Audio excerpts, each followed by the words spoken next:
Hello, and welcome to the Civic Leadership Academy. This session is on planning, specifically on community character.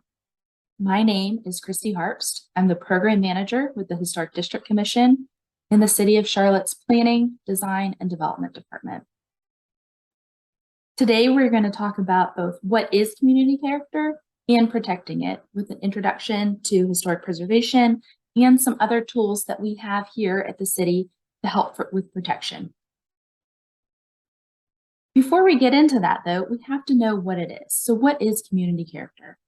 Most people think that community character, historic preservation, is just a means of saving old buildings, saving the best of the best, and turning them into museums. Places like Mount Vernon, and more locally, the Alexander Homestead. And that is a very important and wonderful thing that these buildings and sites are preserved as cultural and educational assets.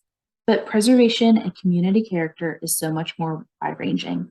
It's about maintaining the sometimes ordinary, everyday built environment in active use as places of business, restaurants, and homes.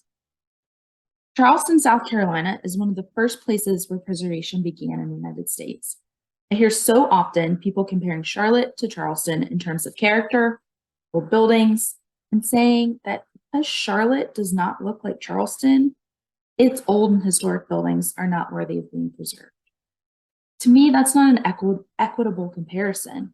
Both places are unique. They each have different stories, architecture, culture, people, development patterns.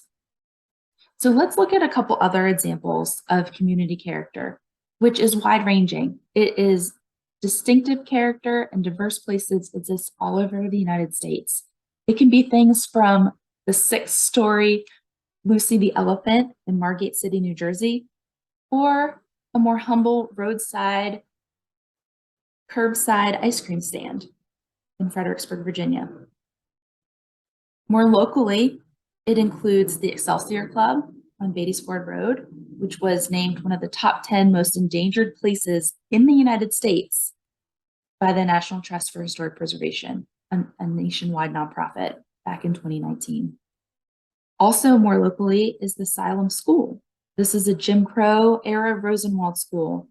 The Charlotte Museum of History is working to save and relocate this important piece of our history.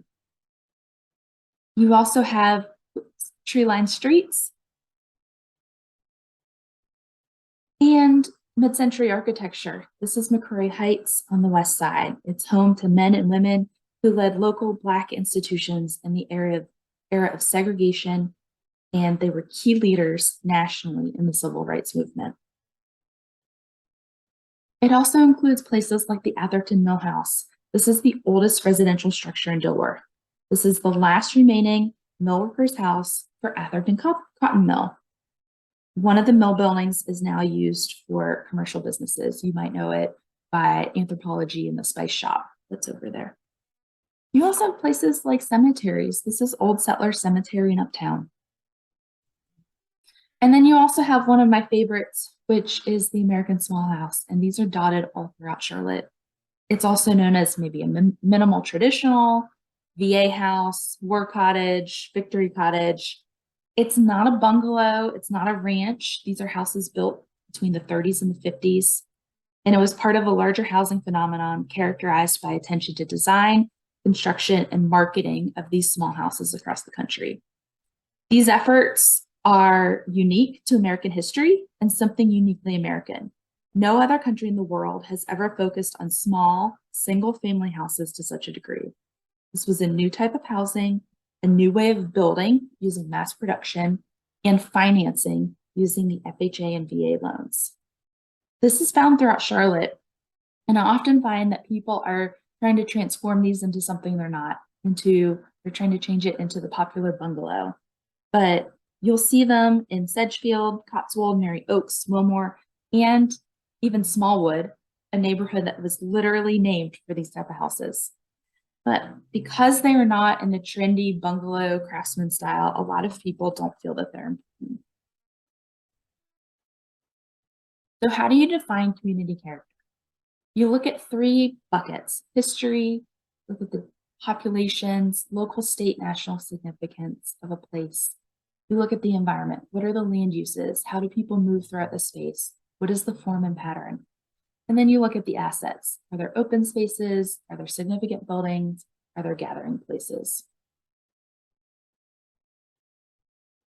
One of the best known tools for protecting community character is historic preservation. And today's preservation is not that of the 60s and 70s, where people focused on protecting those buildings based only on architectural character, but we're okay with buildings that weren't that distinctive, a little uninteresting, being demolished. So in the 1980s, if it wasn't Victorian architecture, it wasn't important. Swaths of bungalows were demolished just because they were not considered important or historic enough, because they didn't fit people's idea of historic, which was Victorian at that time.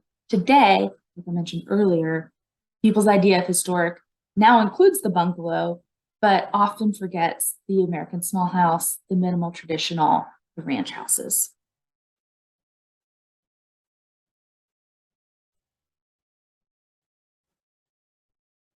Historic preservation and the existing built environment also encompasses the key features of good urban design.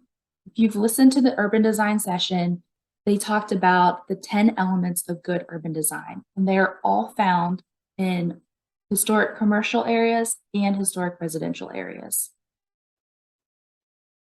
Here's a residential example in Wesley Heights. So when you're talking about preservation specifically, there are two approaches. You have the government approach and the nonprofit.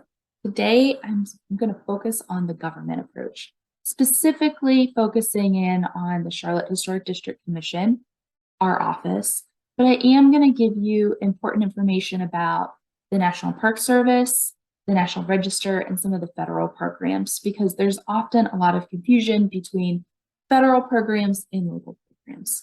There's also confusion between the two different groups that exist: the Charlotte-Mecklenburg Historic Landmarks Commission, which is an organization at the county, and the Historic District Commission, which is a city organization. So we're going to talk a little bit more about these different items, and starting with some preservation actions and tools. So I mentioned National Register and the confusion between National Register and local historic districts. And the difference is that National Register offers no protection. It has benefits, and it's very important because it honors and recognizes the important places and spaces in our communities, but it's recognition only. It just identifies. There are tax incentives for National Register listed properties, but those are run through the state and the federal government. Where you get more protection, it's a sliding scale. So with historic districts, it's customized. It's about building design, setbacks, architectural details. It's about making sure that changes to areas for individual properties fit within the established neighborhood. Neighborhood character overlay districts, we're going to talk about that in a little bit. This is a new tool that the city is rolling out as of June 1st, 2023, part of its UDO effort. And then just briefly about preservation easements and covenants. This is fully custom. And in North Carolina, this is the only place where you can fully protect a building or places against demolition. These are self-selected. There are tax benefits to them. Mostly they're held by nonprofits, although the Landmarks Commission, the county organization, does hold a couple of covenants. This is an example of how community character tools such as local historic districts or even neighborhood character overlay districts can help manage change. In North Carolina, we can't prevent demolition, but we can determine what goes back in its place if something's demolished. So, for example, this is Thomas Avenue in Plaza Midwood in 2020. And you see that there is a single family house next to a quadruplex, next to a duplex, next to another single family house. This neighborhood diversity, it's built in. You have diversity in housing type, size, price point, whether you're renting or owning, and it's built in to our historic districts already. Contrast the difference with Luther and Torrance Streets in Cherry. When this house was torn down, the neighborhood, it's not a local district, there are no extra zoning tools in this neighborhood currently, so the neighborhood had no say in what got built back. And so this was demolished and this was built. And you can see some more houses are being demolished. There's one new construction underway. It's not a bad thing. It's just a reality of what this tool can do to help manage the growth and development in a neighborhood. Historic districts, they are not right for every neighborhood, but some of the benefits, in addition to the neighborhood diversity and housing affordability, they can protect the investments of owners and residents by creating a level of certainty. Everyone is required to adhere to the same design standards. We can slow down demolition, can't prevent it, but we can help with creating healthy incremental growth and development. People know that their investment is protected over time. This also enables residents to stay in their homes and not feel pressure to leave by, someone hoping to build the next McMansion next door to them. Most importantly, historic districts are elective. They are an elective tool that gives neighborhoods a voice in their future. Citizens participate fully in the creation process. It's all neighborhood led. This is a grassroots effort. It is not downward driven by the city. It's meant to empower communities in shaping their future and reducing vulnerabilities to displacement. It requires consensus by the neighborhood. Is it the perfect answer? No, but it is a tool to help neighborhoods have some say in how their neighborhood grows and develops. Here's a simple chart showing the comparison between National Register and local historic districts. You will hear these two terms thrown around. What I want you to come away with is knowing that National Register is state and federal. It identifies. It's about documenting the history of a place. It's really important. There's no protection. So if something's listed in the National Register, for example, the Elizabeth neighborhood is listed in the National Register, they have no say over demolitions, new construction, changes to their neighborhood, because National Register is an identifying recognition honorary tool.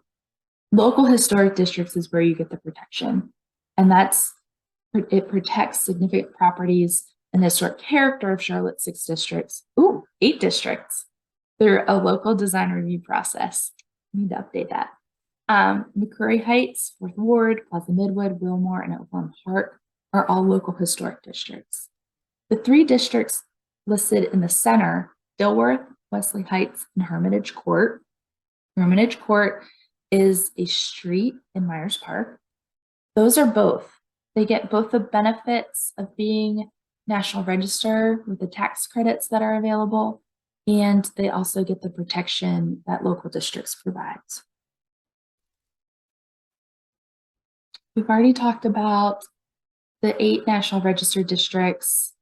National Register is handled by the National Park Service ultimately, but if I've said state or National Register, it's because the state of North Carolina, their Historic Preservation Office in Raleigh, they help facilitate that process.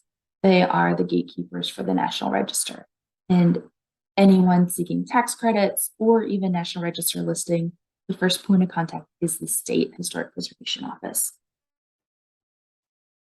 One key thing I'd like to mention about the National Register that's not on here, I think I already did, but I'd like to mention again, no requirements at all to maintain, fix up, or prevent demolition.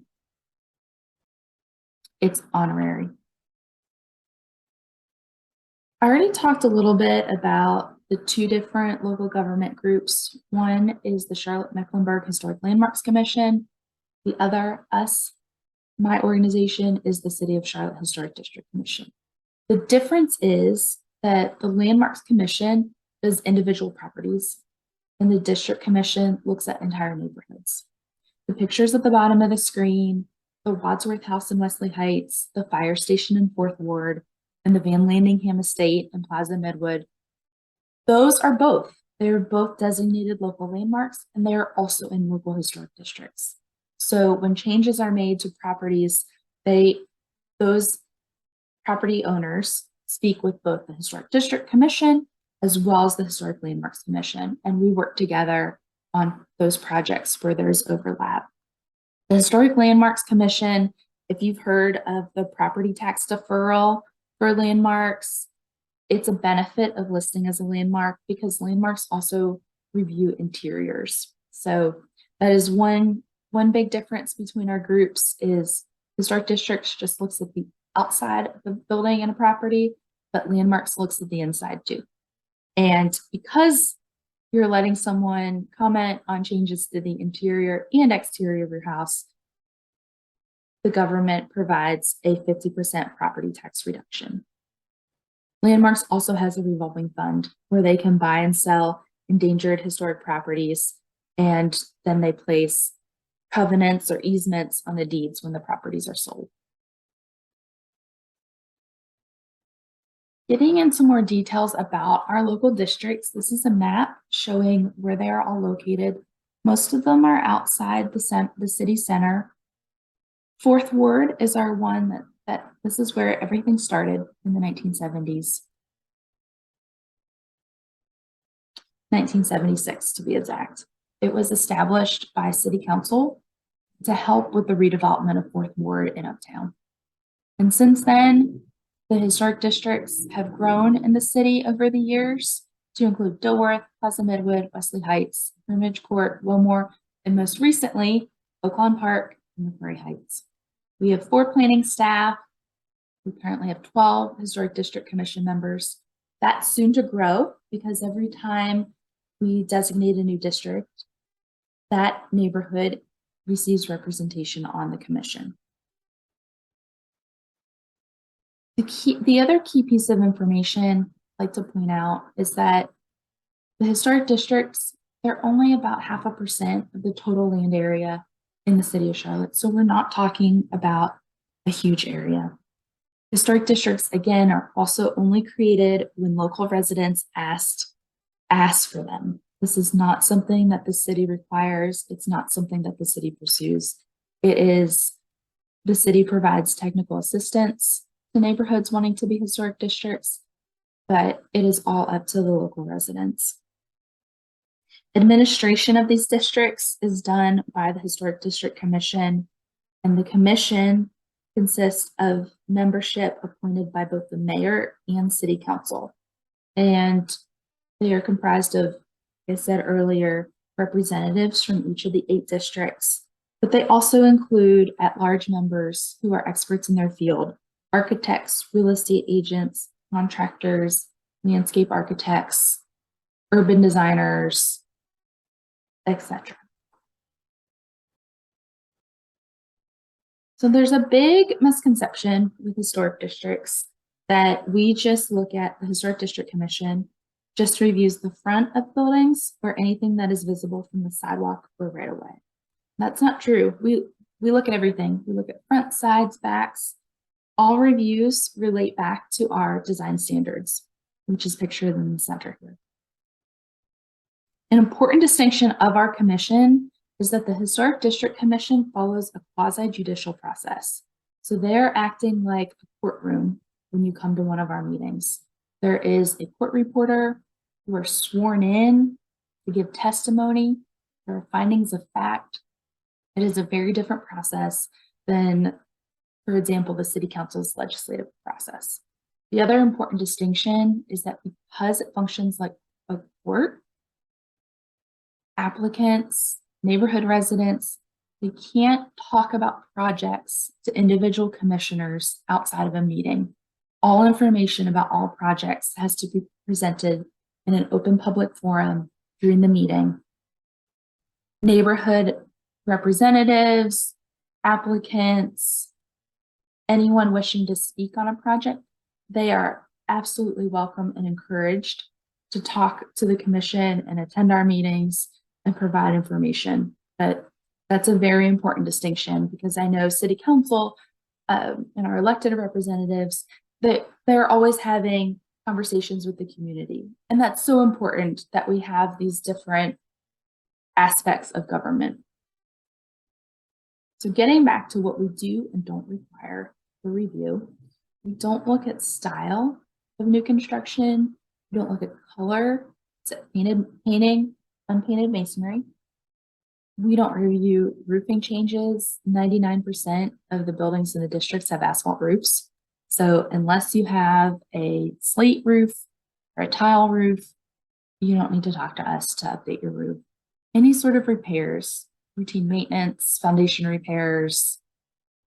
Also, most importantly, we don't regulate land use. So this is an overlay. Historic districts are laid over top of the base zoning. So whatever the base zoning says you can do as far as land use, that's what you're allowed to do with your property. The Historic District Commission gets into the design of your property, not the use. Everything's in the details. And we do expedite emergency repairs. So if there is a natural disaster or a tree falls on the house or a fire, we can expedite that very quickly. Important distinction, commissioners don't have to like a project. It doesn't have to be to your personal taste, but if it meets the design standards, they have to approve it.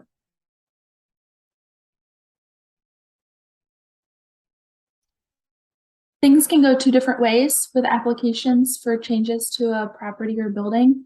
65% of our applications are reviewed by staff. So one of the 4 staff members will work with you one-on-one to review your project and help you through the planning process.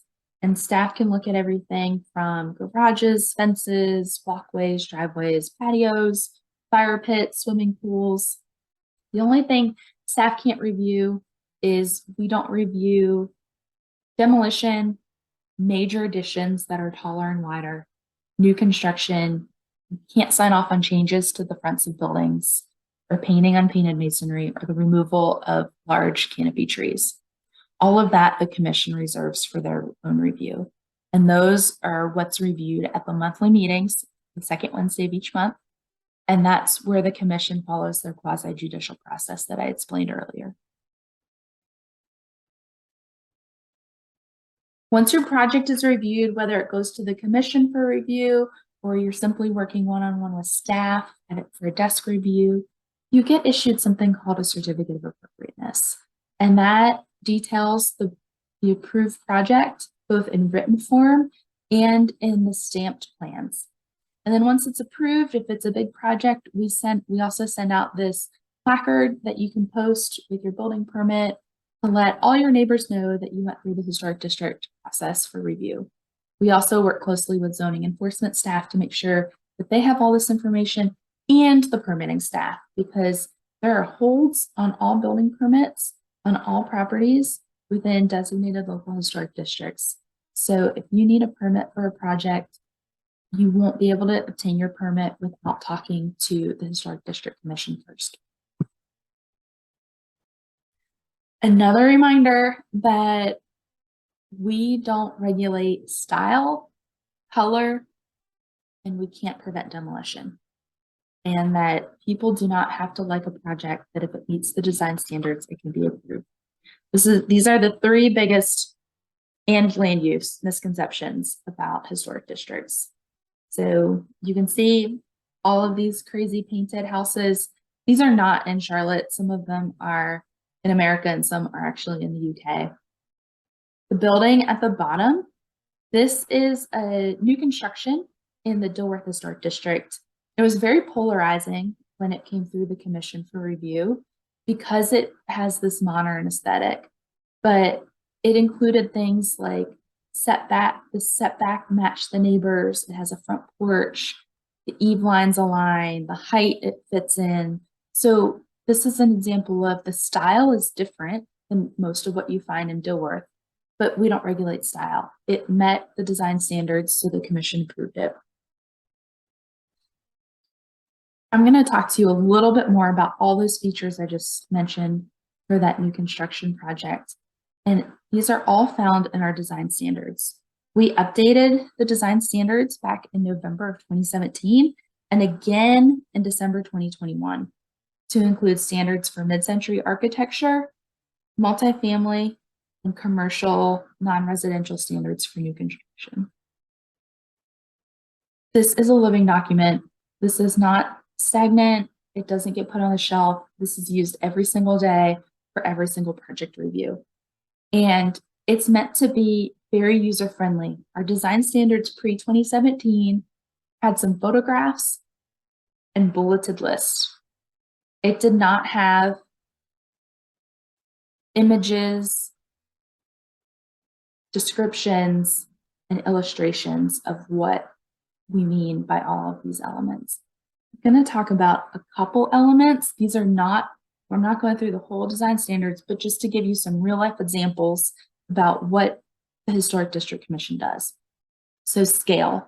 Scale is the relationship of people to buildings. We look at stoops, porches, windows, change of materials between first and second stories. All of these things help define scale. Scale is also the relationship of a building to its surrounding buildings. So here's a real life example. This is 1727 Merriman Avenue in Wilmore.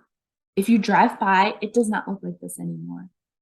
Even though we don't regulate paint, you can see how the painted trim makes the windows feel smaller. The trim around the door and not the replacement door also, just makes everything feel smaller. There's no front porch either. This is a front porch community that prides itself on, the interaction between neighbors and that front porch lifestyle. So the applicant came to us and said, we want to make some changes. And here's what they did. By the simple act of fixing the molding around the front door, putting in a new front door that fits with the architecture of the house, painting the window trim a solid color, getting rid of the shutters that were too small for the house, and the beautiful front porch. This all brings the house down to a human scale and helps connect it back to the street. The Historic District Commission also looks at additions. Key. It's not what you do, it's how you do it. So it's not if you can put on an addition, it's how you put on an addition. You want to make sure it's not a house crashing on top of a one-story bungalow. So you're not blowing the roof up, adding a whole second or third story on a one-story house. We look at rear additions, something tucked to the back. Here's another example from our additions design standards. These houses some of them have doubled in size with these additions. And they're tucked away, they add dormers, they add things to the back. It gives just a whole range of examples of how additions can fit. And in some cases, like with the ranch house or a small house, they can be very small. They can be as small as 800 square feet, maybe 1,100 square feet. People have doubled the size of their houses by additions, and that's fine. Going bigger is not a problem. It's just how it attaches. The other key thing the commission looks for is if the person who built the property, if they came back today, would they still be able to recognize their house?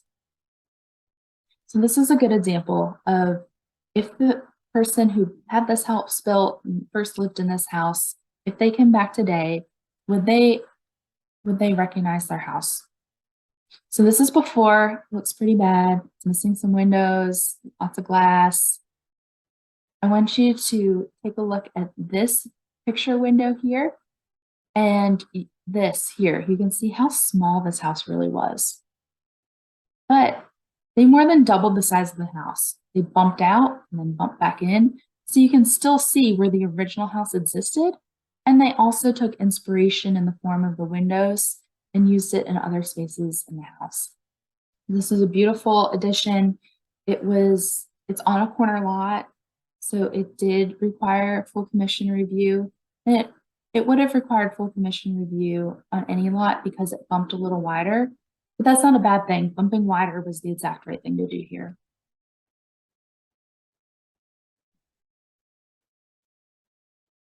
We also look at new construction. So there are plenty of vacant lots in our historic districts, or, in the sad chance that something is demolished, the Historic District Commission makes sure that what gets built back fits in with the streetscape within the neighborhood.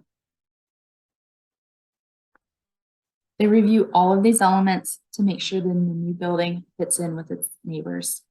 We call it context. That's kind of our overall relationship of a project to its surroundings.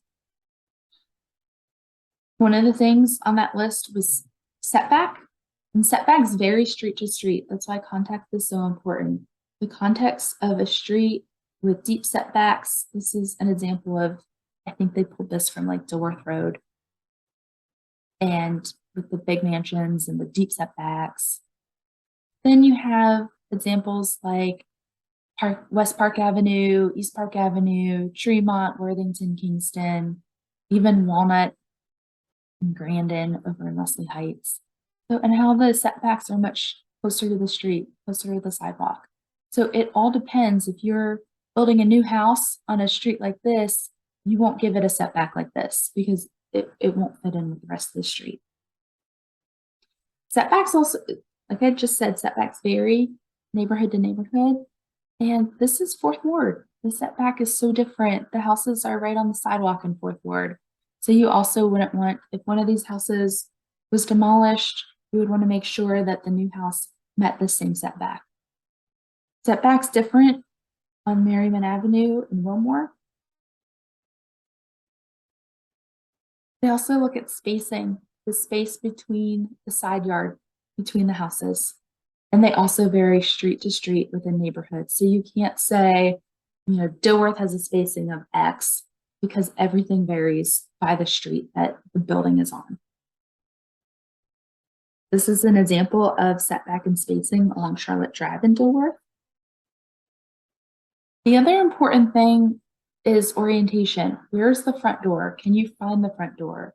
If you're on a corner lot, especially, making sure that the orientation faces the street and it doesn't face, the building isn't turned on its side and faces the side street.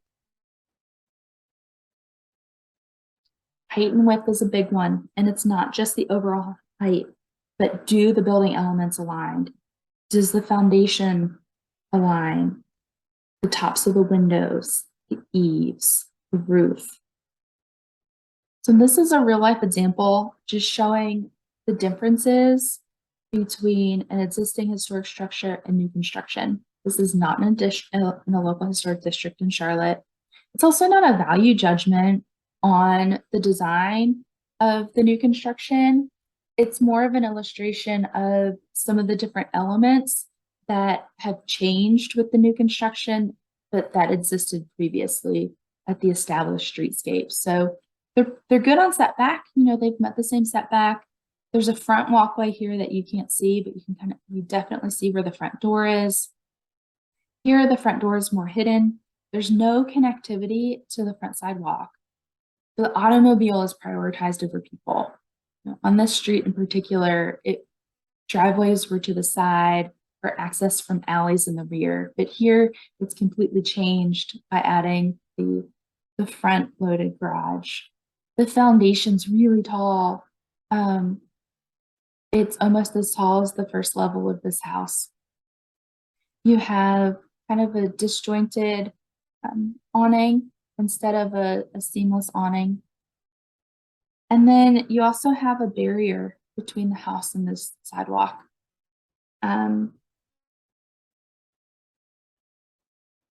Really the key here is that it's a definite switch from prioritizing people and connectivity to the neighborhood to prioritizing the automobile and privacy. This is another example. This is in Atlanta. I included this because you have to look way back to the trees, but way back here, this is a huge, giant footprint. It's taller, it's wider. It overpowers and dwarfs the houses on the street. Here's an example of new construction that fits. Now, they chose in this specific example to match the style on the houses of either side. This is a mill district. This is not in Charlotte, but it is in North Carolina. But it has the front porch. It has the same roof pitches, the roof lines. The window heights are the same, the foundation heights, even though it's kind of hidden by this shrub. You can see how it fits in. This is a new construction example in Wilmore. And this was a vacant lot. And the people moving in here loved the character of Wilmore, the bungalows, the pedestrian friendliness, the streetscape, the trees. And they wanted to make a bungalow. It was not required of them by the Historic District Commission, but you can see that it's slightly bigger. It's got a bigger second story. A second story is tucked in with the bigger dormer, higher roof, slightly higher roof pitch than these, allowing for a second floor living space, much more so than in its neighbor. But the foundations are aligned, the windows are aligned. There's a bit of a grade that's hard to see here, but this fits in so nicely in the district. We also look at multifamily, and this is a good example of how the Historic District Commission influences projects for the better to make sure that they fit within the neighborhood. So when it first came to us in March 2015, this is a new multifamily project. There were some really great elements about it. You have the broken up massing with insets. You have porches, you know where the front doors are. But the problem is that it has this really tall blank wall and it faces inward. It's almost like it's taking and turning its back to the neighborhood and to the existing historic structures. So these historic quadruplexes, the commission said, you know, there's a lot we like about this, but it needs to step down and relate better to the existing historic buildings. And so they came back and they changed the edge condition here. You can see how they changed the edge of the building where this steps down. They've added a roof eave that aligns with the eave height of the historic houses. And now it feels more part of the streetscape and part of the neighborhood. To wrap up, I'm going to talk about a couple of new tools that we have coming as part of the Unified Development Ordinance. So the way zoning is set up right now for the city of Charlotte is you have either the zoning ordinance with the one size fits all regulations, or you have something totally custom with the local historic district. There was nothing in between.